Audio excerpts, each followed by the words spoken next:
Dan hari ini kita mau membahas sesuatu yang pastinya up to date, ya tidak kalah pentingnya juga. Ya, ada permintaan ya dari Ya. beberapa rekan kita untuk membahas ya tentang Word of Faith Movement ya. Ya, jadi Ini perkataan juga- movement perkataan-perkataan Iya, iman. jadi Ya. satu pengajaran lah Iya, sebenarnya, aliran iya. yang lebih menekankan kepada perkataan-perkataan Iya. iman. Nah, itu Jadi yang kita ini mungkin bisa salah bahas. satu inputan dari teman-teman kita Ya. juga yang ada di Jemaat Garansi Indonesia.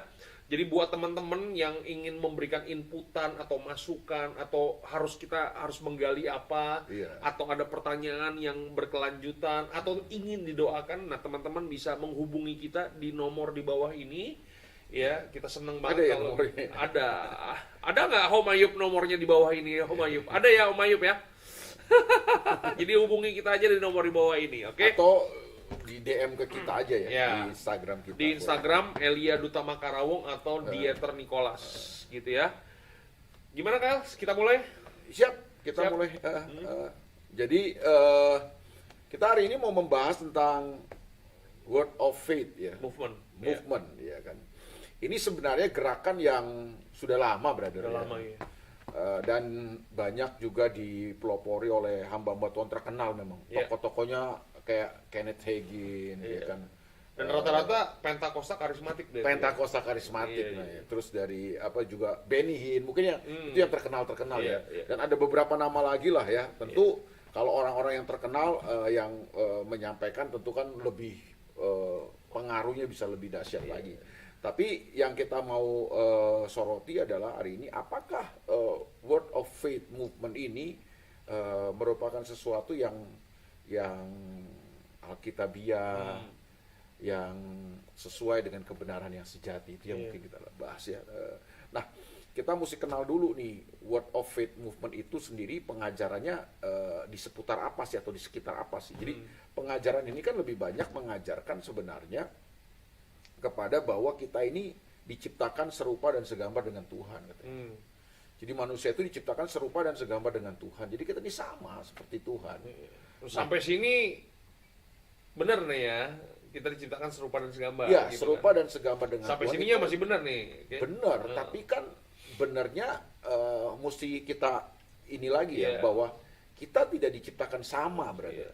Bukan equal, Bukan equal. not equal. Kita diciptakan serupa dan segambar dengan Likeness. Tuhan, mirip Tuhan. Nah, iya. Hampir sama. Kalau bahasanya Mazmur, Pemasmur, ya, Mazmur 8, coba lu baca dulu deh ya. Iya. Selain Kejadian 1 ayat 26 ya tentunya. Baiklah kita menjadikan manusia menurut gambar dan rupa kita. Mazmur 8 ayat 5. Mazmur 8 ayat 4 atau ayat 5 ya? Ayat 5. Ya. Mazmur 8 ayat yang kelima, demikianlah firman Tuhan. Namun engkau Mungkin dari ayat 4 berarti Oh, dari supaya ayat jelas, keempat. ya. Oke. Apakah manusia sehingga engkau mengingatnya? Ya. Apakah anak manusia sehingga engkau mengindahkannya? Baru masuk ayat yang kelima.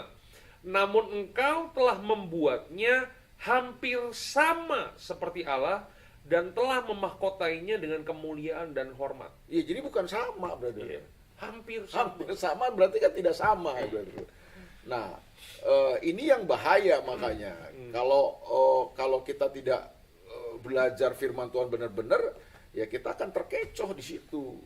Ya, Jadi manusia jadi kayak Allah gitu. iya, jadi manusia tuh Tuhan kecil gitu kan ya kan. Jadi Tuhan kecil dan pengajaran ini kemudian mengajarkan juga karena kita ini serupa dan segambar dengan Tuhan sama seperti Tuhan. Waktu dosa masuk, manusia jatuh dalam dosa, keilahian Tuhan itu hilang dari hidup kita, ya kan? Jadi hidup kita menyerupai iblis. Iya. Ya betul sih. Iya. Nah, Yesus datang tuh untuk mengembalikan keilahian itu sehingga kita bisa kembali lagi sama seperti Tuhan, ya kan? Nah, kita kalau nggak hati-hati di sini kan sama seperti Tuhan ini seperti apa? Nah, kemudian pengajaran ini mengatakan bahwa kita punya perkataan ini sama seperti perkataan Tuhan. Jadi waktu Allah mencipta, Jadi punya kuasa untuk mencipta sama seperti Tuhan. Perkataannya bisa menciptakan sesuatu. Ya kan? Jadilah terang, terang jadi. Jadilah bulan, matahari, bintang jadi. Ya kan? Nah, kita juga sama seperti itu katanya, punya perkataan kita tuh bisa menciptakan, ada kuasa untuk menciptakan.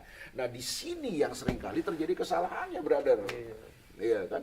Sehingga banyak orang yang menerima pengajaran ini akhirnya Implikasinya iya, Kak, ya. implikasinya jadi keliru kalau menurut gua sih. Jadi akhirnya kita apa saja yang kita inginkan kita perkatakan pasti itu akan terjadi. Kan nggak begitu dong, ya kan? Iya. Nah, dari sinilah pengajaran ini kemudian berkembang, berpikir positif, berkata-kata positif, ya bagus sih. Cuma kan akhirnya kalau kita nggak hati-hati, pengajaran ini akan mengarahkan kita kepada mentuhankan iman. Hmm. Iya kan? Iya. Mentuhankan iman yang ujung-ujungnya sebenarnya adalah kalau kita telusuri lebih jauh, ujung-ujungnya adalah diri kita sendiri, brother. Iya. Karena kita jadi Tuhannya, jadi Tuhan kecil yang Iya, lu bilang jadi itu. Tuhannya. Jadi keinginan-keinginan kita ini bisa kita inginkan, kita bisa tercipta terjadi kalau kita berkata-kata gitu kan. Kita mengeluarkan perkataan dengan iman, dengan ayat-ayat pendukungnya yang Matius 11 itu. Kalau kamu dengan iman, kalau kamu tidak ragu, kamu percaya, maka apa saja yang kamu minta itu akan terjadi. Ayat-ayat itulah yang digunakan oleh mereka untuk akhirnya mengajarkan pengajaran ini bahwa apa saja yang kita katakan, nah, perkataan kita ini punya kuasa untuk mencipta, bisa terjadi. Nah, sayangnya kan semuanya diarahkan kepada keinginan manusia. Soal kesehatan, soal kesuksesan, soal kekayaan, soal apa lagi? Soal yang sifatnya materi dan lahiriah. Materi dan duniawi juga. Jadi sebenarnya ini kan pengembangan dari teologi kemakmuran, Injil prosperity itu, Injil kemakmuran itu sama sebenarnya kan. Ujung-ujungnya akhirnya gini, kita menjadikan kebutuhan-kebutuhan kita, keinginan-keinginan kita, kehendak diri kita itu menjadi Tuhan kita. Ya. Iman dipahaminya bukan sekedar sebagai dasar daripada apa yang kita harapkan, dasar daripada apa yang kita harapkan, ya kan? Dan bukti dari tidak kita lihat itu dipahami sebagai iman itu adalah apa aja yang kita mau inginkan, yang kita harapkan, kita katakan dengan iman itu pasti terjadi. Padahal dan itu konteksnya materi tentang kesehatan, ya kan? Kalau lu sakit tuh bilang dong, sembuh, aku sehat, aku sembuh, ya kan? Itu akan terjadi kan. Nah, itu menurut gua sih akhirnya pengajaran ini akan mengarahkan manusia atau orang-orang yang menerima pengajaran ini kepada dirinya sendiri, dan akhirnya bukan mentuhankan Tuhan, mentuhankan imannya. Nah, iman kepada kebutuhan-kebutuhan dirinya. Dan pada akhirnya ketika kita memperkatakan sembuh, kita memperkatakan Sukses, berhasil, dan pada kenyataannya apa yang kita katakan tidak terjadi, nah banyak orang juga akhirnya kecewa dan meninggalkan Tuhan. Ya, dan repotnya gini, kalau lu sakit, lu menderita, lu gagal, lu kurang iman. Nah, kalau kita mengacu kepada bagian firman Tuhan, bagaimana dengan apa yang Paulus alami ketika dia sakit, ada duri dalam daging, dalam dirinya, dia berseru kepada Tuhan. Tapi kan justru tidak disembuhkan lah, tidak terjadi kan itu kan. Nah, kalau begitu Paulus kurang iman. Padahal kalau kita lihat pelayanan Paulus disertai Tuhan begitu luar biasa dengan mujizat-mujizat yang pernah dia lakukan. Bahkan salah satu rasul yang pernah membangkitkan orang mati, Rasul Paulus ini kan. Tapi kenyataannya waktu dia sakit, dia berdoa supaya Tuhan cabut dari dalam daging itu. Menderita sekali kan dia itu kan. Dia nggak suka dengan itu kan, dia berkata, dia berseru 3 kali supaya Tuhan cabut duri ini. Tapi Tuhan kan nggak cabut duri itu. Malah Tuhan menjawab Paulus, cukuplah kasih karuniaku padamu. Maksudnya apa? Maksudnya Tuhan, ya aku sediakan kasih karunia. Apa kasih karunia? Kemampuan tuh kamu bisa menanggungnya. Makanya kemudian Paulus berbeda kan, statement Paulus di akhir daripada 1 Korintus 12 perikop itu kan Paulus berkata, aku rela, aku senang ya kan dalam kelemahan. Karena aku tahu ketika aku lemah di situ aku kuat. Kuasa Tuhan menjadi sempurna. Tidak semua yang kita inginkan itu harus terjadi. Nah, iman itu bukan ketika semua yang kita inginkan kita katakan semua terjadi. Itu iman jangan-jangan bukan iman yang benar. Kalau kita pelajari Ibrani 11 kan ada banyak tokoh-tokoh iman yang justru mereka tidak mengalami apa-apa katanya, tapi mereka tetap beriman. Justru menurut gue iman yang sejati itu seperti itu. Bagaimana kita tetap bisa mempercayai Tuhan ketika mungkin situasi yang kita hadapi, kenyataan-kenyataan realita hidup yang kita hadapi tidak seperti yang kita inginkan dan kita harapkan. Kita tetap bisa mempercayai Tuhan, itu iman kalau menurut gue sebenarnya. Tapi kan kalau pengajaran kalau aliran word of movement word of faith movement ini kan nggak bisa begitu. Jadi kita kurang iman katanya kan. Ya kan repot juga ya. Jadi ukuran iman itu tergantung apa yang kita imani itu terjadi atau enggak gitu. Iya.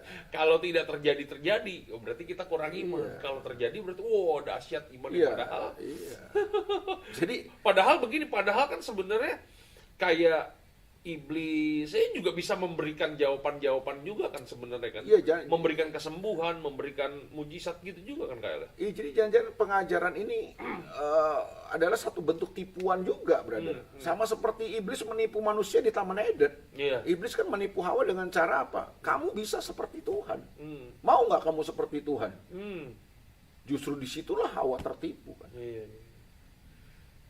Kalau kamu makan buah ini nih, kamu akan jadi seperti Tuhan.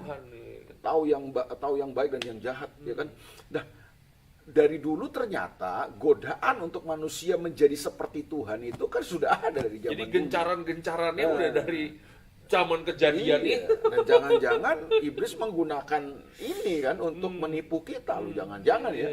Iblis bisa menggunakan pengajaran-pengajaran ini untuk menipu kita sehingga kita akhirnya tergoda, kita akhirnya tertipu untuk berusaha menjadi Tuhan karena memang manusia kan kepengen selalu mau jadi Tuhan.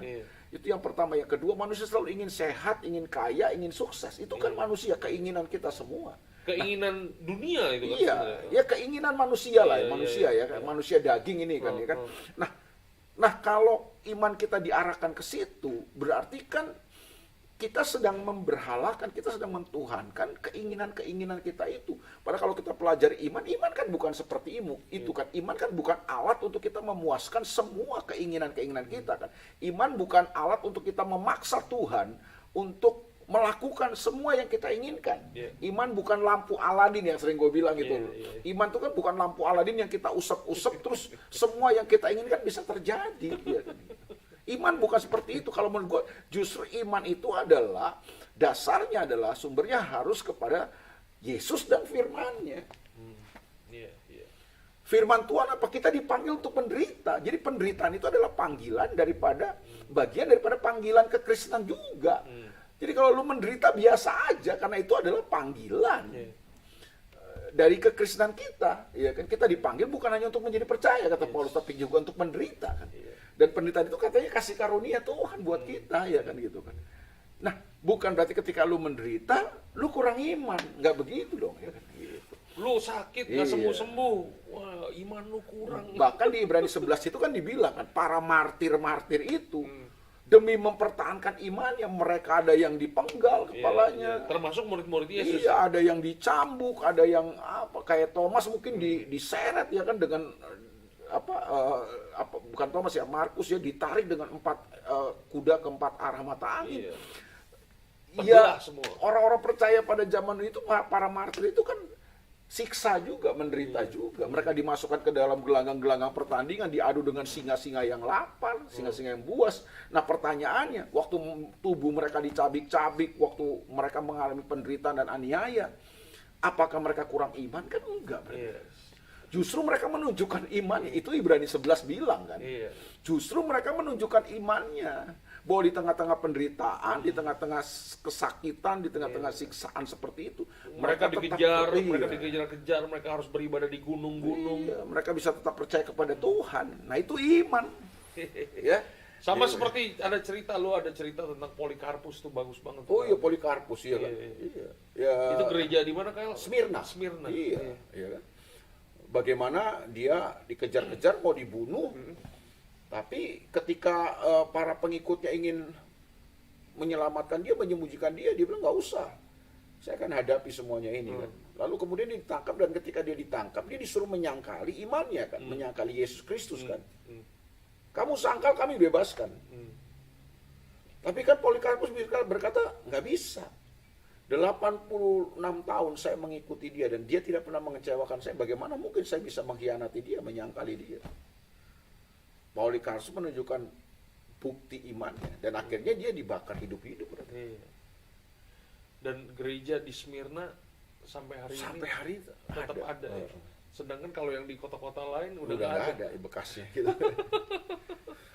Ya, jadi hari ini kita belajar banyak nih teman-teman bahwa memang perkataan-perkataan iman itu boleh sih kita mengatakan Boleh, perkataan-perkataan iya. iman, mengatakan perkataan-perkataan firman Iya. Tuhan. Bukannya nggak boleh, boleh. Tetapi apapun yang terjadi, ya kita tetap beriman kepada Tuhan. Tuhan. Mau dijawab Tuhan atau tidak dijawab Iya. Tuhan, ya itu sesuai dengan apa yang Tuhan mau, bukan apa yang Iya. kita mau, gitu ya kan? Jadi selalu iman itu bersumber kepada Tuhan dan kehendaknya, bukan kepada Iya, kita. iya, iya, iya, iya. Iya kan? Makanya kalau definisi iman kita benar, iman adalah dasar dari segala sesuatu yang Kita harapkan. kita harapkan dan bukti dari segala sesuatu yang tidak kita lihat. Lihat. Makanya kalau kata iman di dalam Ibrani 11 ayat yang pertama itu diganti dengan Yesus dan firman-Nya, cocok pasti. Cocok ya. Makanya kan dasar. Nah, Iya. dasarnya apa? Kan dasar itu kan Alkitab cuma bilang Yesus dan firman Tuhan itulah dasar kita. Iya, ya. iya, iya. Berarti iman itu sama dengan Yesus dan firman-Nya. Jadi dasarnya itu Yesus dan firman-Nya. Iya. Jadi di luar itu ya bukan iman, brother. Nah, kalau iman kamu berdasar kepada kebutuhan dan keinginan-keinginan kamu, berarti bukan iman. Gue beriman tahun ini ya bisa punya rumah lah kan, gitu ya. Nah itu kebutuhan itu. Justru iman kita harus diarahkan kepada segala hal atau semua hal yang bersifat rohani itu ya KL ya. Bahwa betul dalam perkataan kita ada kuasa. Itu Alkitab juga ajarkan Iya. itu kan. Ya, tapi perkataan kita ya tidak setara dong dengan perkataan Tuhan, ya kan. Iya, iya, iya. Ya, gitu loh. Kalau kita katakan firman Tuhan, ya firman Tuhan itu punya kuasa gitu kan ya. Bukan perkataan kitanya loh, tapi firman Tuhan yang kita katakan itulah yang punya kuasa. Iya. Jadi yang pertama dasar, nah yang kedua bukti nih KL. Nah bukti iman kita apa? Ya bukti iman kita adalah walaupun kita tidak melihat, belum melihat, kita tetap setia sama Tuhan, kita tetap mengasihi Tuhan, kita tetap melakukan kehendak Tuhan, Iya. ya kan? Iya. Ya itu bukti iman kita. Itu bukti. Jadi sekalipun tidak dijawab Iya. sama Tuhan, sekalipun kita tidak disembuhkan Tuhan, sekalipun Kita nggak lihat gitu, sekiranya ya. sekiranya Tuhan dalam tanda kutip Tidak melakukan apa yang kita inginkan. tidak melakukan apa yang kita ingin, tapi kita tetap percaya dan mengandalkan Tuhan. Iya. Itulah iman. Nah itulah yang disebut dengan iman yang sejati. Iya. Kalau iman yang abal-abal Kyle, Ya iman yang abal-abal adalah iman yang menurut gua iman yang didrive oleh keinginan-keinginan kita, kemauan-kemauan kita, ya kan. Iya. Ya. Yang ditujukan bukan lagi kepada hal-hal yang rohani, tapi kepada hal-hal yang materi. Ya untuk memuaskan keinginan-keinginan lahiriah kita kan gitu. Dan itu banyak sekali diajarkan hari ini. Jadi Iya. imannya jadi lebih kepada iman kepada hal-hal yang kebutuhan kita. Itu yang gue bilang dari awal kan tadi, bahwa yang namanya manusia, keinginan kita itu maunya kaya, sehat, Iya, sukses. iya, Ya kan iya, gitu kan iya. semuanya kan. Tapi ternyata kan dalam panggilan Tuhan buat hidup kita ini kan ada banyak hal yang kita bisa alami. Penderitaan bisa kita alami, tantangan bisa kita, kegagalan bisa kita alami, bisa aja kita alami. Tapi tidak menunjukkan bahwa iman, kegagalan, penderitaan, kesakitan kita kan tidak menunjukkan bahwa kita ini kurang iman. Iya. Smith Wigglesworth, seorang hamba Tuhan yang dipakai Tuhan dengan luar biasa. Iya. Bahkan dia membangkitkan orang mati kurang lebih 20 orang tuh bro, yang Lebih banyak dibangkitkan. daripada Yesus ya. Ya, termasuk istrinya, brother. Dibangkitkan. Istrinya udah mati, bangkit, brother. Dibangkitkan sama dia. Cuma memang sebentar aja sih. Iya. Begitu istrinya bangkit, ceritanya sih lucu tuh. Waktu istrinya bangkit dari kematiannya, tiba-tiba, kenapa saya mesti ada lagi di sini? Saya udah enak, sudah senang bersama dengan Tuhan, dia mati lagi sih.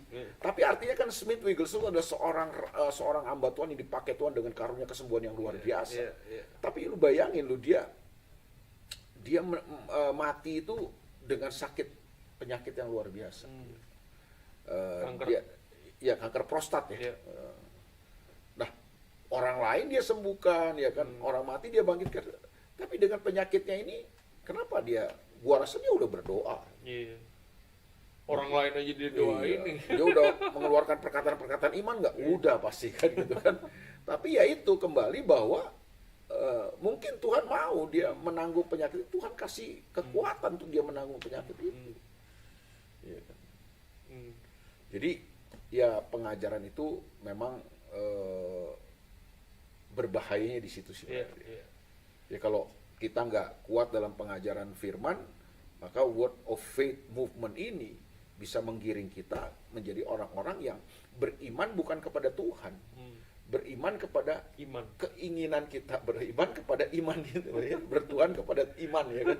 Jadi Tuhan kita tuh iman ya kan, bukan Yesus Kristus lagi kan gitu kan. Beriman dong. Jadi kepada imannya ya, bukan kepada Iya. Tuhannya. Karena kalau kita beriman kepada Tuhan, berarti kan kita mempercayakan hidup kita kepada Tuhan. Berarti kita terserah Apapun yang Tuhan, terjadi iya. ya dong. Tuhan mau bikin apa, Tuhan mau berkehendak apa.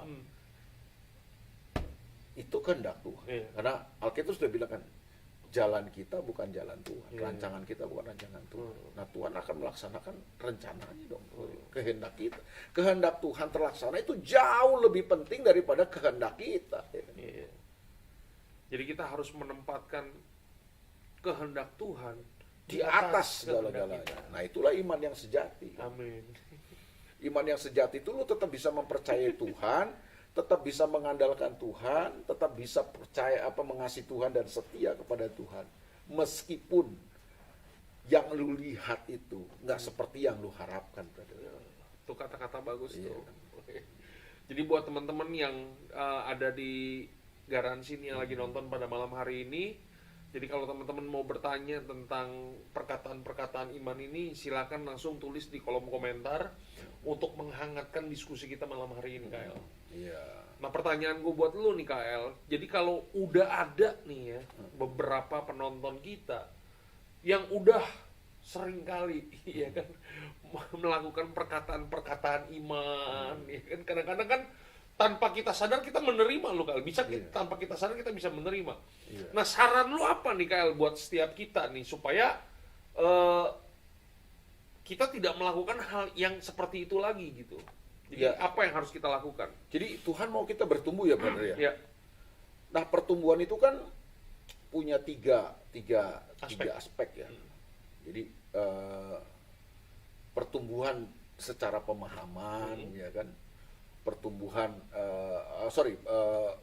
proses ya, Yeah. proses pertumbuhan kita ini kan mengalami tiga lah bagiannya. Proses dalam pemahaman, proses pertumbuhan dalam pembentukan, dan proses pertumbuhan, proses untuk kita bertumbuh ya. Jadi ada proses pemahamannya. Kita perlu bertumbuh tuh dalam pemahaman kita gitu. Yeah. Ya kan? Jadi saran gua adalah ayo kita bertumbuh dalam pemahaman, pengertian, pengetahuan akan kebenaran firman. Karena kalau nggak bertumbuh dalam pengertian firman, ya berat juga kan gitu Iya. kan. Karena Alkitab berkata bahwa Tuhan akan bukakan banyak pengertian-pengertian ya, dalam kehidupan. Kan coba deh lu baca 2 Petrus pasal 1 ya. 2 Petrus pasal 1 ayat yang ke? Ayat yang ketiga ya kalau nggak salah. Ya. Karena kuasa ilahinya Iya. telah menganugerahkan kepada kita segala sesuatu yang berguna. Ayat 5, sorry. Ayat 5, 5. ya. Justru karena itu kamu harus dengan Dengan sungguh-sungguh sungguh-sungguh berusaha untuk menambahkan kepada imanmu kebajikan dan kepada kebajikan pengetahuan. nah itu tuh brother. Iya, iya, iya, iya. Jadi iman kita, kebajikan kita bertambah dengan pemahaman, dengan pengetahuan. Jadi bertumbuh terus. Iya. Jadi iman kita bertumbuh itu bukan karena ketika kita beriman terjadi, iya kan? Iya. Tapi iman kita bertumbuh Supaya karena iman kita bertumbuhnya bener gitu. brother. Gitu. sesuai dengan pemahaman yang benar gitu Iya. KL ya. Oh, oke. Iya. Karena ya akan ada rupa-rupa angin pengajaran kan, brother. Iya, iya. Nah, itu Ya kalau- termasuk pengajaran ini. Iya, kalau Word kita of nggak faith bertumbuh movement dalam ini. pengetahuan akan kebenaran firman, berat makanya. Roma 12 ayat 2 juga bilang kan, janganlah kamu menjadi serupa dengan dunia ini. Betul. tapi berubahlah oleh pembaharuan. Kata pembaharuan itu kan punya arti kata ya renovasi, update, ya kan, dan lain sebagainya kan. Pembaharuan cara berpikirmu, ya kan, sehingga katanya kamu dapat membedakan. Nah, kemampuan untuk membedakan itu penting. Nah, kita mesti punya tuh kemampuan untuk membedakan itu. Jangan sampai kita nggak punya kemampuan, karena kalau kita nggak punya kemampuan membedakan manakah kehendak Allah, apa yang baik, yang berkenan, dan yang sempurna katanya itu, nah kita bisa jadi serupa dengan dunia ini. Ya ini kan kayak begini juga diajarin dunia kan ngajarin itu kan New Age movement, ya kan, motivasi, law of attraction itu kan juga ngajarinnya begitu, brother, ya kan? Bahwa ada korelasi antara kita dengan alam semesta gitu kan, ya kan, apa yang kita katakan dan lain sebagainya lah, ya kan. Itu kan juga diajarkan oleh dunia banyak. Nah, kita nanti akan jadi seperti dunia katanya kalau kita nggak punya kemampuan untuk membedakan. Cuma bedanya kan mungkin kita pakai firman, pakai ayat-ayat firman, diambil ayat-ayat firman Tuhan yang mendukung, yang sesuai gitu loh, bro, ya kan. Ya contohnya itulah Markus 11, ya kan, ya kan, yang memindahkan gunung, ya kan, kalau kamu berkata kepada gunung ini pindah-pindah, kan gitu kan. Kalau kamu punya iman yang sama seperti itu, kamu bisa menarik kekayaan orang-orang fasik kepada orang-orang benar, gitu juga bisa. Wah, ini jadi segmennya itu KL bukan hanya sekedar kita beriman kepada barang-barang yang kita lihat, tapi kadang-kadang kan ada yang gitu juga, KL. Dia pakai ayat-ayat firman Tuhan untuk memperkatakan iman, tapi tetap aja tujuannya adalah materi gitu ya. Tujuannya adalah keinginan diri, brother, ya kan? Jadi sekalipun pakai firman gitu KL, ya ujung-ujungnya berpusat kepada diri kita sendiri kan, masalah sehat, ya kan, masalah kaya, sukses, apalagi itu kan. Dengan bilur-bilur kuasa darah. Semuanya kan kepada diri kita akhirnya, gitu. Jadi pusatnya bukan Tuhan lagi, brother. Bukan Tuhan dan kehendaknya lagi gitu loh, tapi kepada diri kita, keinginan diri kita. Itu yang gue bilang kan dari awal, manusia itu ya keinginannya itu, sukses, kaya raya, sehat, sentosa, umur panjang, kan gitu kan keinginan kita kan. Mati gitu, masuk surga. Mati masuk surga. Bahaya gitu. Jadi sekalipun mempergunakan ayat-ayat firman, kadang seringkali kita diajar begitu, KL, memperkatakan firman Tuhan, memperkatakan firman Tuhan, betul dong. Kita harus memperkatakan firman Tuhan. Tapi tujuannya ini gitu. Ya, jadi motivasinya kan. Jadi seharusnya motivasi kita memperkatakan firman Tuhan itu adalah untuk ya kita bertumbuh makin lama makin serupa dengan Tuhan. Dan cara berpikir kita diubahkan dari cara berpikir dunia berpindah ke cara berpikir kerajaan Allah, sehingga nilai-nilai yang kita hidupi bukan nilai-nilai dunia tapi nilai-nilai kerajaan Allah. Iya, makanya perlu punya kemampuan tuh untuk membedakannya itu loh, bro. Makanya kita punya pikiran ini, harus pola pikir kita harus terus dibaharui. Harus terus apa ya? Dirombak, dibaharui, ditransformasi gitu loh, ya kan. Siap. Ya caranya dengan apa? Ya merenungkan firman Tuhan, menggali firman Tuhan, ya kan. Teliti kebenaran firman Tuhan. Terima sebuah pengajaran, uji lagi pengajaran itu dengan firman Tuhan, ya kan. Ya kan? Apakah Alkitab bicara seperti itu tentang hal ini? Ya kita gali lagi supaya kemudian kita dapat pemandai, kita bisa punya kemampuan untuk membedakan akhirnya. Mana yang kehendak Tuhan, mana yang bukan kehendak Tuhan. Dan kadang-kadang orang Kristen tuh kadang-kadang juga suka comot-comot ayat, ya, yang dia pikir wah ini sesuai dengan konteks keadaan dia juga hari itu. Iya kan, contoh kayak Elia gitu kan. Wah, Elia sangat besar kuasanya, yang Yakobus Yakobus 5 ayat 14 itu ya. 16 itu kan, doa orang benar bila dengan yakin didoakan besar kuasanya. Sama seperti Elia. Elia bisa berkata hujan jangan turun, hujan jangan turun, hujan turun. Kemudian ayat itu dicomot aja, kemudian ketika dia lagi pulang kerja naik motor, hujan. Kayak Elia dong, berhenti. Nah itu gimana tuh, Kyle? Kan kadang-kadang mungkin kalau kita ambil secomot ayat itu kan, mungkin apa yang dia lakukan, lo kan Elia juga melakukan itu, masa Iya, gua nggak boleh melakukan padahal itu? sebenarnya Nah, gimana tuh? iya. Ya dia bilang nah sementara ada anak Tuhan lagi di sampingnya dia tuh yang bilang hujan turun lah. Iya. Jadi siapa yang benar, anak Tuhan yang mana yang benar kan susah. Iya, Ya kan? iya. Ada orang yang senang kalau hujan turun. Iya. Ya kan? Hmm. Petani-petani kan senang kalau hujan turun. Betul. Bisa menyuburkan Iya. tanaman, ya kan? Bisa membantu proses penanaman. Ya.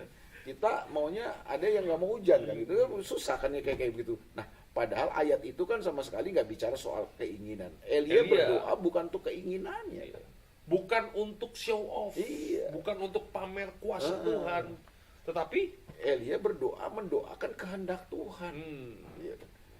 Karena dia baca firman Tuhan bahwa ketika umat Tuhan sudah meninggalkan Allahnya, maka salah satu yang Tuhan katakan adalah langit akan menjadi tembaga. Langit akan seperti tembaga, nggak akan ada turun hujan. iya, nggak mengeluarkan berkat langit Nah, lah si ya. Elia ini kan kesal sama umat Tuhan, udah dikasih tahu, ya kan, tapi nggak mau, tetap menyembah berhala. Ya kan? Ya, Elia berdoa supaya Tuhan. Lihat. Jadi dasarnya dia tuh biar hati umatmu ini kembali. Pertobatan. Iya. Nah makanya begitu ketika orang Israel udah kembali di peristiwa di Bukit Karmel, Iya. satu Raja-Raja 17 kan, nah satu Raja-Raja 18 dia berdoa supaya hujan turun. Karena di ayat yang ke-18 itu Allah menyatakan diri Ayat kepada 1 ya, satu Raja 18 Iya, ayat iya, 1 itu dia Tuhan sudah berfirman kepada Elia kan bahwa aku akan menurunkan hujan. Iya. Iya kan? Ya Elia berdoa supaya hujan turun. Dia mendoakan kehendak Tuhan. Itu dia. Jadi seharusnya perkataan iman atau perkataan doa kita isunya bukan terletak pada jawaban iman atau jawaban doa, tetapi apakah iman dan doa kita itu sejalan dengan kehendak Tuhan. Jadi pusatnya bukan Hmm, keinginan kita. iya. Pusatnya bukan kemauan kita. Hmm, Pusatnya iman kita adalah Yesus Yesus dan dan kehendaknya. kehendaknya. Iya. Jadi kalau kita berdoa atau kita beriman, dan kalau iman dan doa kita itu sesuai dengan kehendak Tuhan, pasti terjadi. Pasti terjadi. Iya. Jadi isunya adalah bukan hasil dari iman dan doanya ini. Pengejaran kita adalah ya kita mesti cari kehendak Tuhannya dulu buat hidup kita gitu kayaknya. Coba kalau berkatakan tuh, saya akan sukses, saya pasti sukses, saya pasti sukses. Lu nggak kerja, lu nggak berusaha, ya kan? Iya kan repot juga. Nggak jadi juga ya. Jadi juga. Makanya itu iman adalah yang pertama dasar, yang kedua adalah bukti. Iya kan? Dasar iman kita adalah Yesus, dasar iman kita adalah firman, tapi bukti kita bisa berhasil dan sukses apa? Kita mau berhasil dan sukses. Ya inilah yang akhirnya kan dipakai untuk menghardik corona kan, dihardik corona nggak berlalu brother ya kan? Iya. Iya kan udah banyak pendeta yang hardik ya kan? Nggak lewat juga. Lockdown lagi. Iya. Terus pertanyaannya apakah berarti pendeta-pendeta itu kurang iman? Kan nggak juga begitu, brother. Iya. Jadi pemahamannya nggak begitu. Ya. Ini ada pertanyaan dari Jessica yang selalu pikolina. Shalom, Pael dan Koditer. Mau tanya maksud sebenarnya ulangan 28 ayat 13. Apakah menjadi pengikut Kristus selalu naik tidak turun dan menjadi kepala dan bukan ekor? Bagaimana aplikasinya dalam kehidupan kita saat ini? Waduh, ini doakan ya Jessica. Saya akan menulis buku tentang jalan untuk naik itu adalah turun ke bawah. Iya. Jadi kita membaca ayat ini selalu naik Dan bukan turun. dan bukannya turun. Kita mesti mengerti. Yang pertama, prinsip Alkitab itu adalah untuk kita naik itu jalannya mesti turun. Ya, seperti yang udah pernah kita bahas kan bahwa kerajaan Allah itu adalah kerajaan yang susah, yang terbalik. Ya, gitu. Coba perhatikan semua tokoh-tokoh di Alkitab yang naik, di bawah Tuhan naik, itu selalu melalui jalan turun, jalan perendahan. Yusuf mengalami perendahan dulu, baru dia naik. Daud, Musa, siapa semuanya. Abraham. Ya termasuk Yesus kan. Sebelum dia ditinggikan, dikasih nama di atas segala nama, Filipi pasal 2 berkata apa? dia mengosongkan diri, Iya. dia turun ke dalam dunia ini menjadi sama seperti, mengambil rupa seperti manusia, mengambil rupa seperti hamba, ya kan? Itu yang pertama. Yang kedua adalah prinsipnya adalah selalu naik bukan turun. Itu adalah kalau kita jalan naik, itu nggak mungkin naik terus, brother. Memang hidup anak Tuhan itu akan seperti cahaya fajar. Tapi kan naiknya nggak naik begini. Terjal gitu ya, kan? nggak naik Grafiknya terjal. kan. Naiknya tuh naik Landai. sedikit, terus mungkin kelihatannya ada turun dikit. Berarti sama kayak viewers YouTube. Iya, tapi waktu lu naik begini, brother, ya, waktu lu naik begini, brother, iya kan? Waktu lu naik begini, nah turun dikit itu, nah di titik diturun ini kan udah beda sama titik ini, Iya. titik yang pertama, ya kan Jadi gitu loh. tidak kembali ke titik nol sebenarnya. Iya, Oke? karena kadang-kadang untuk naik, lu butuh turunan dulu untuk Iya, gaspol lagi. lompatannya Iya, gitu kan, iya. gitu kan. Kalau begini mulu, mobil naik begini mulu ke Wah, puncak, betis bisa waduh. kayak Talas Bogor. Lu coba naik sepeda nanjak begini Oh mulu iya, kan. ngap. Selain betis pegel juga napas bisa putus, brother. Sama mobil juga begini, kalau naik mulu mah bisa jebol mesin. Iya. Nah, ada turunnya dikit, Iya. tapi waktu kita turun dikit itu kan udah lebih tinggi dari sini, brother. Iya. Tidak kembali ke titik nol Enggak. sebenarnya. Iya. Gitu. Jadi Tuhan bawanya begitu, ya kan. Dahsyat. Gitu. Jadi apa nih aplikasinya dalam hidup kita nih? Iya, kadang-kadang dalam hidup kita ini Tuhan itu bawa kita naik terus, tapi naiknya tuh jalannya tuh kadang turun gitu kan. Kelihatan mungkin kita kayak direndahkan, ada perendahan, tapi sebenarnya Tuhan sedang mau mengangkat kita. Ya, Yusuf dijual, mau dibunuh nggak jadi ya kan, ditaruh di lubang sumur kering ya kan. Itu kan ya Yusuf juga nggak berpikir tuh kalau satu saat akan mengalami seperti itu, tapi kan dia mengalami perlakuan seperti itu. Akhirnya atas usul si Ruben dia nggak jadi dibunuh, ya dijual jadi budak. Ya kan berarti kan selamat dong. Dia dari lubang sumur dinaikin jadi nggak jadi kan, jadi budak, dijual jadi budak. Itu kan naik sebenarnya kan. Waktu dia dijual jadi budak dengan musafir dari Midian, ya dia kemudian dijual ke seorang pejabat istana Firaun namanya Potifar, ya kan. Dia jadi budak di situ dan kemudian jadi supervisor di rumahnya, ya kan. Jadi kan naik juga kan gitu kan, ya kan. Ada naiknya lah ya kan gitu kan. Dia dari situ dia turun, kelihatan turun kan di penjara. Padahal sebenarnya kalau kita lihat dengan jujur kasusnya si Yusuf itu, dia tidak turun sebenarnya. Iya. Di penjara itulah Tuhan memperkenalkan dia dengan juru minuman raja. Sebenarnya dia masuk universitas. Iya, dia sedang sekolah lagi, ngambil S1, S2 aja situ kan. S1-nya apa? Iya kan.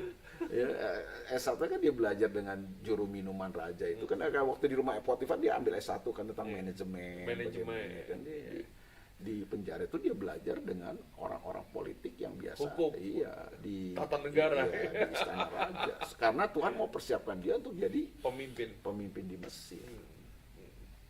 Jadi kadang-kadang itu ya, kadang-kadang sebenarnya pembentukan Tuhan itu terbungkus dengan sesuatu yang Itu naik, kita sedang dibawa naik gitu kan. Cuma kita kadang-kadang melihatnya, wah kok gua nggak naik-naik, padahal bukan nggak naik. Tuhan sedang membawa kita naik, ya. Menjadi kepala dan bukannya ekor tuh bukan bisa posisi sebenarnya, tapi bisa pengaruh hidup lu. Anak Tuhan itu harus pengaruhnya, pengaruhnya kepala. Iya. Posisi boleh ekor, brother. Tapi pengaruhnya mesti kepala. Iya. Misalnya seorang anak Tuhan bisa nggak kerja cuma jadi seorang security, cleaning service bisa. Tapi ketika dia bekerja di perusahaan itu, kepercayaan. dia bisa mempengaruhi, dia punya pengaruh yang luar biasa. Sedap. Lewat hidupnya, lewat cara kerjanya. Bosnya bisa percaya sama dia. Bosnya kalau lagi stres, Nanya sama dia. bisa nanya sama dia. Gitu kan. Pengaruhnya kepala, brother. Ya, kan? Dahsyat. Itu maksudnya ya Jessica Piccolina. Sama Ya. kayak Bukan acara, bicara posisi. Wih, jadi sama kayak acara garansi ini. Iya. Ya, kadang-kadang kita pindah-pindah, channel ganti-ganti terus, ya kan, nama channel ganti-ganti mulu, ya kan. Seakan-akan stagnasi kita. Iya. Tapi sebenarnya yang paling penting impact. Iya, pengaruhnya. influence-nya. Iya. Gitu kali ya, Siko ya. Ya, jadi buat teman-temannya dukung terus kita nih, Iya. ya kan kita udah diombang-ambingkan ya. Jadi tanpa teman-teman kita perlu dukungan juga dari teman-teman ya. Siap ya. Ya. Siap. Ini ada dari Kayana 31 nih Kael, mau nanya nih ya di Instagram kita nih. Puji Tuhan untuk pembahasan faith movement. Ini karena semakin banyak menjumpai saudara-saudara kita yang sebentar-sebentar perkatakan dengan iman untuk keinginan atau keinginan pribadi, kesembuhan, kesuksesan. Terima kasih KL dan brother. Wah, thank you Kayana. Ya, ini ada mungkin statement lagi nih dari Pak Alex Siwu nih ya. Kalau ada teman-teman lain yang mau bertanya ya tentang Word of Faith movement ya, Yeah. silakan supaya kita punya diskusi semakin hangat karena waktu kita juga masih 15 menit lagi teman-teman. Dari Pak Alex Siwu ya, kalau tidak salah hampir semua mujizat yang ditulis dalam Alkitab tidak ada untuk kepentingan nabi maupun rasul. Bahkan Yesus sendiri melakukan mujizat hanya untuk menunjukkan tanda kuasanya. Jadi mujizat hanya untuk menunjukkan tanda bagi orang yang belum mengenal Tuhan. Mau gimana nih Kyle? Iya, jadi selain tanda, sebenarnya mujizat itu juga tujuannya kalau kita pelajari kepada pertobatan. Yes. Jadi yang pertama untuk menunjukkan bahwa Tuhan, tanda ya kepada bahwa Tuhan itu penuh kuasa, Yeah. punya kuasa. Tapi yang kedua juga lebih banyak kalau menurut gua mujizat-mujizat itu membawa orang tujuannya kepada pertobatannya. Nah sayangnya kan Perubahan hidup, ya kan? orang berfokusnya kepada mujizatnya, bukan kepada pertobatan-pertobatannya. Yes. Padahal sebenarnya Tuhan melakukan mujizat itu supaya orang tiba kepada pertobatan, menjadi percaya kepada Yesus, Yeah. bertobat, berubah dalam kehidupan. Coba deh lo baca ya, Lukas pasal berapa? 10. 10 ya? Yang apa? Iya, yang Tuhan mengecam kota-kota itu kan. Lukas 10 ayat 13. Iya kan. Ya, celakalah engkau Korasim, celakalah engkau Betsaida, karena jika di Tirus dan di Sidon terjadi mujizat-mujizat yang telah terjadi di tengah-tengah kamu, sudah lama mereka bertobat dan berkabung. Iya, jadi Tuhan mengecam kota-kota seperti Kapernaum, Betsaida. Kenapa? Karena Tuhan banyak bikin mujizat di kota itu. Bahkan Korazim. Korazim, Iya. ya kan. Kapernaum juga berada di Iya, kan. iya, Kapernaum, Betsaida juga. Itu kan kota-kota di mana Tuhan banyak melakukan mujizat. Iya. Iya kan? Tapi justru kenyataannya banyak mujizat itu tidak membawa mereka kepada pertobatan. Padahal di ayat itu kan dia kasih tahu, Yesus kasih tahu kan, dia mengecam kota-kota itu. Kenapa? Dia bilang kalau Tirus dan Sidon mengalami mujizat-mujizat yang sama seperti yang kamu alami, mungkin udah bertobat ya. Berarti kan tujuan daripada mujizat itu adalah pertobatan. Iya, iya. Karena justru selama ini di Korazim, di Betsaida, di Kapernaum udah banyak terjadi mujizat, tetapi tidak pernah ada orang yang bertobat Dan percaya. percaya kepada Yesus. Jadi kalau Tuhan bikin mujizat dalam hidup kita, selain dia ingin menunjukkan Kuasanya. tapi yang utama juga adalah membawa kita kepada pertobatan. Jadi bukan untuk membuat kita jadi orang yang nyaman, oh dahsyat, atau makan sembarangan, oh ada mujizat nih ntar nih gitu. Karena ya mujizat tidak secara otomatis membuat orang bertobat. Bangsa Israel mengalami mujizat tiap hari. Apa nggak bertobat, kurang, bertobat. apa kurang? Padahal sebenarnya kan Tuhan justru dengan mujizat itu harusnya mereka berubah, kan, Iya, bertobat. Semakin percaya Tuhan, semakin sungguh-sungguh, ya kan, semakin mengikut Tuhan. Tapi ya itulah. Karena apa? Fokusnya kepada mujizatnya, bukan kepada pertumbuhannya, ya. Pertobatan, pertumbuhan yang Tuhan inginkan. Ya, jadi bukan kepada kehendak Tuhannya. Jadi makanya banyak orang tuh cuma kejar mujizat, tapi mereka kehilangan kehendak Tuhannya. Gitu. Itu yang bahaya. Kan? Yes. Ya kekesan kita nggak boleh begitu makanya. Ya. Mujizat itu ada dari dulu, sekarang bahkan sampai selama-lamanya. Iya. Tapi kita harus mengerti tujuan dari Tuhan memberikan mujizat dalam kehidupan kita, ya. Ini ada Adol Joseph, ya, dia katakan begini, ini statement juga nih Kael. Tanda iman seseorang adalah ketaatannya kepada kehendak Tuhan. Ya betul, tadi kita udah bahas ya juga ya. Setuju ya bahwa ketika situasinya mungkin kenyataan yang kita lihat tidak seperti yang kita inginkan, kita tetap nggak mau percaya dan melakukan kehendak Tuhan. Nah itu iman itu kan gitu kan. Tetap bisa mempercayai Tuhan, tetap bisa mengerjakan kehendak Tuhan di tengah-tengah situasi realita yang mungkin tidak seperti yang kita harapkan. Ya itulah iman. Sama seperti yang Kak Elia pernah bilang ya, bahwa Tuhan itu bukan hanya sekedar menuntun kita ke padang gurun yang hijau, padang rumput yang hijau, bukan hanya sekedar menuntun kita ke air yang tenang, tapi juga kadang-kadang Tuhan menuntun kita ke lembah kekelama.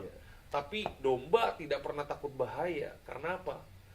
Karena ada Tuhan yang menyertai gitu ya. Si domba tetap mempercaya ada gembala. Ada gembala. Sebenarnya gue pernah kasih statement juga kan bahwa iman yang sejati itu bisa memindahkan gunung, brother. Ya, kan? Tapi iman yang sejati juga kadang-kadang nggak memindahkan gunung. Iman sejati adalah memberi kita kekuatan, kemampuan untuk mendaki gunung dan menaklukkan gunungnya. Iman sejati sama kayak iman sejati itu bisa meneduhkan badai, kan? Meredakan badai. Tapi ada kalanya iman yang sejati tidak meneduhkan dan meredakan badai. Iman yang sejati memberi kemampuan untuk kita menerobos badai, menghadapi gitu ya. Jadi memang di akhir zaman ini ya, dalam kehidupan yang serba sulit, serba susah ya kan, mari kita menggunakan iman kita kepada iman yang sejati. Iman yang benar ya kan. Karena kalau kita punya iman yang benar, kita bisa melewatinya bersama-sama dengan Tuhan sekalipun kelihatannya tidak terjadi mujizat. Jadi perkataan iman itu harus kita pahami bukan sekedar perkataan yang didrive oleh keinginan kita. Makanya nih kalau keinginan nggak pernah ditaklukkan, keinginan kita nggak pernah ditaklukkan, berat Kak Ele. Karena pusatnya pasti ke sana terus kan. Contoh Yosua dan Kaleb, dia menyampaikan perkataan iman. Sering juga diambil contoh itu terkenal kan yang antara 10 pengintai dengan 2 pengintai kan. 2 pengintai kan Yosua dan Kaleb kan. Nah 10 pengintai dibilang kan tanah Kanan itu subur sih, tapi di sana banyak orang-orang raksasa, kita pasti akan ditelan oleh mereka. Yosua dan Kaleb kan berbeda kan. Nah waktu mereka menyampaikan perkataan mereka, itu menurut gue perkataan iman mereka. Perkataan iman ya kan. Tapi perkataan iman yang mereka sampaikan itu apa? Berdasarkan itu tanah Kanan luar biasa. Tanah Kanan itu dahsyat. Memang benar di sana ada banyak orang raksasa, tinggi besar. Tapi kita akan telan mereka. Sebab katanya yang menyertai kita Tuhan. Jadi ketergantungan mereka sama Tuhan. Dan mereka juga udah melihat bagaimana perbuatan-perbuatan Tuhan menyertai kehidupan mereka. Gitu. Karena itu yang Tuhan janjikan kan tanah itu kan. Jadi fokusnya Tuhan. Gitu. Gitu ya teman-teman ya. Ini ada Rupita Ruth Memory Tobing nih. Ini sahabat kita juga nih ya. Dulu pernah jadi pelaku menuhankan iman karena ajaran gereja tertentu. Tapi suatu hari disadarkan oleh firman kalau sikap itu semacam mengatur Tuhan demi keinginan pribadi, bukan meminta kehendak Tuhan yang jadi. Benar. Jadi bahaya, hati-hati. Iblis juga bisa menipu kita lewat itu kan, sama seperti dia menipu Hawa. Hawa digoda supaya menjadi seperti Tuhan, berarti. Jadi sebenarnya kalau kita lihat rekam jejaknya iblis ya, cara iblis ya itu ya, supaya kita jadi sama seperti Tuhan. Manusia senang. Jadi kita yang ngatur Tuhan, bukan Tuhan yang ngatur kita nih. Nah, iblis mau coba Yesus di situ nggak berhasil. Justru, bagaimana cara Yesus mengalahkan iblis ini, kuasa si jahat ini? Seharusnya kita pakai juga nih cara Yesus nih. Gimana nih Kak El? Ya dia waktu lapar bro, 40 hari 40 malam ya kan. Ya maunya makan roti dong. Lapar ya, kebutuhannya, keinginannya pasti makan. Kenapa roti? Ya karena orang Israel makannya roti, makanan utama orang Israel gitu ya. Terus ya iblis kan bilang, kalau engkau benar-benar anak Allah, ubah dong batu ini jadi roti. Karena iblis tahu dia lagi lapar. Kenapa iblis gak bilang, ubah dong batu ini jadi mobil? Karena Yesus waktu itu gak butuh mobil kan. Dia lagi butuh makan. Jadi dia lagi keinginannya makan. Nah itu hati-hati. Iblis tahu persis keinginan kita, kebutuhan kita apa. Nah jangan sampai iblis akhirnya menipu kita, Iya. sehingga kita menuhankan keinginan-keinginan kita itu, bukan menuhankan Jadi jebakan Iya. iblis yang pertama itu, yang iblis serang itu adalah bagian dari keinginan-keinginan kita, kebutuhan kita. keinginan daging kita ya, roti itu ya. Ya, sama yang kedua kan dibawa ke Hubungan hubungan bait Allah, suruh jatuhin diri lu, brother. Show off. Iya, itu kan keren banget kalau Yesus jatuh kan, bahkan iblis menggunakan firman Tuhan. Bukankah ada firman Tuhan yang berkata, malaikat-malaikat akan menatang engkau sehingga kakimu tidak akan terantuk dengan batu. Keren, pakai ayat tuh, Mazmur 91 lagi. Tapi Yesus nggak mau, karena Yesus tahu ini tipu nih, ini tipu nih. Iya. Iya. Ini tipu daya iblis ini. Jadi itu yang digoda tuh area jiwa tuh kan. Iya. Wah. Yang ketiga, Penyembahan. Ya. wah, Iya. nyembah Iya, gue, iya. gue kasih Kasih nih semua. seluruh kerajaan dunia Iya. ini nih. Nah, itu tuh tawaran-tawaran iblis tuh. Keinginan-keinginan lagi tuh Iya. kayaknya penyembahan, oke? Ya kepada diri sendiri akhirnya kan Oh. semuanya. Ya kan? Oh. Jadi Ya, bagus nih kesaksiannya Rupita Ruth ya. iya, Menolong kita juga, iya. Udah ikut pemuritan, Oh, udah beda siap, pasti, ya kan? Jadi buat teman-teman juga nih, kita punya info nih hari Iya. ini ya KL. Jadi kita akan mengadakan Kingdom Legacy Academy ya bulan Juli ya, setiap hari Sabtu dari minggu pertama sampai dengan minggu kelima, dari jam 9 pagi sampai jam 2 ya. Di situ kita akan mau mengajar teman-teman supaya teman-teman memiliki pemahaman kerajaan Allah yang komprehensif, dan bukan hanya sekedar teman-teman memiliki pengetahuan saja, tapi kita juga mendorong teman-teman untuk membuka komunitas-komunitas baru gitu KL ya. Ya, yang pertama supaya kita mengalami pemahaman Ya. ya, pengertian. Ada banyak mungkin pemahaman kita yang perlu dirombak ya dan sebagainya. Nah, ini Kingdom Legacy Academy adalah satu wadah untuk kita memperlengkapi teman-teman Ya. supaya bisa memahami firman Tuhan dengan kebenaran yang sejati. Lalu juga mungkin teman-teman bisa melayani, membangun komunitas-komunitas di berbagai lini kehidupan, berbagai area kehidupan, ya kan?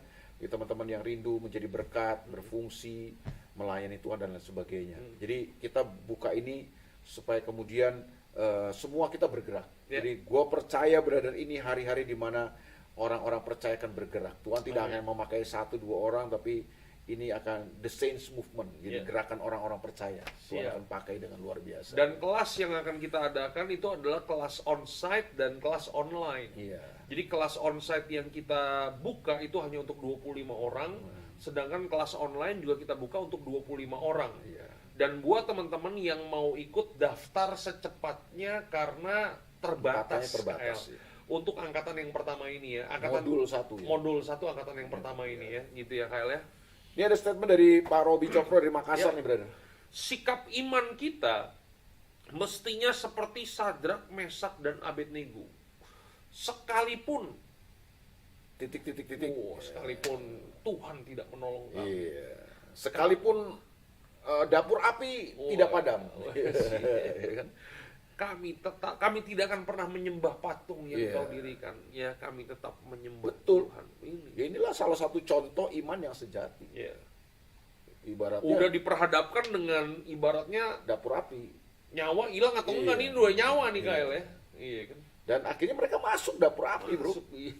Mereka masuk dapur Bukan api. yang nggak masuk. Iya. Kadang-kadang kan kita kalau ada masalah kita minta disingkirin dari Iya. masalahnya. Ya ini yang lu bilang tadi bahwa Dihardik, dapur apinya dihardik. ya ini yang lu bilang bahwa kadang-kadang Tuhan tidak memindahkan gunung, Iya. tapi Tuhan memberikan kekuatan kepada kita untuk mendaki gunung. Ya Ini inilah kan Tuhan nggak padamin api. Iya. Mereka masuk ke dalam api, bro. Tapi nggak kebakar. Kan dahsyat. Mereka keluar Mereka lagi. bisa menikmati api, brother. Hmm. Kan katanya bisa berjalan-jalan di dalam api kan.